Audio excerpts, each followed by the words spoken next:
ये है talks news network और आप देख रहे हैं पॉलिटॉक्स, राजनीति का कच्चा चिट्ठा। महाराष्ट्र में विधानसभा चुनाव के लिए मतदान समाप्त होने के बाद अब सभी को 23 नवंबर का इंतजार है।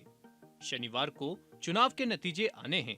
उसके बाद ये साफ हो जाएगा कि अगले 5 साल महाराष्ट्र में किसका राज रहेगा।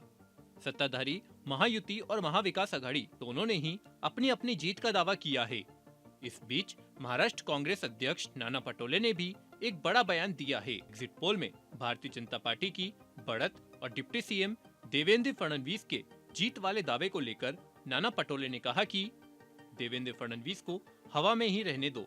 उन्होंने कहा, युवा और महिलाओं के बढ़े हुए वोट हमको मिले हैं। लाडली बहना भी बढ़ी हुई महंगाई से परेशान हैं। महाराष्ट्र में एमबीए की ही सरकार बनेगी।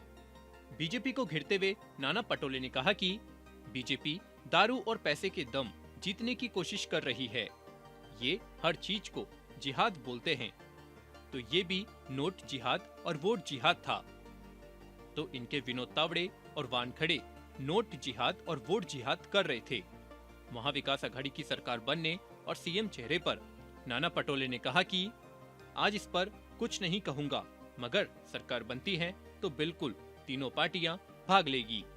वहीं चुनाव नतीजों को लेकर महाराष्ट्र कांग्रेस अध्यक्ष ने कहा कि जो भी रिजल्ट आने वाला है, जो वोटिंग के बाद कार्यकर्ता से पूछा तो ये क्लियर हुआ कि महाविकास आघाड़ी की सरकार आने वाली है। हरियाणा में जो नुकसान हुआ है वो महाराष्ट्र में न हो, इसलिए काउंटिंग के समय हर बूथ पर हमारी नजर रहेगी।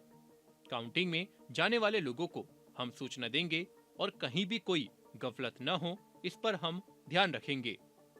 किसी को कहीं नहीं ले जाएंगे, सभी को मुंबई में ही रखेंगे और हम लोग परिणाम के बाद सरकार बनाने का दावा करेंगे। पॉलिटॉक्स ब्यूरो, महाराष्ट्र। ये है टॉक्स न्यूज नेटवर्क और आप देख रहे हैं पॉलिटॉक्स, राजनीति का कच्चा चिट्ठा।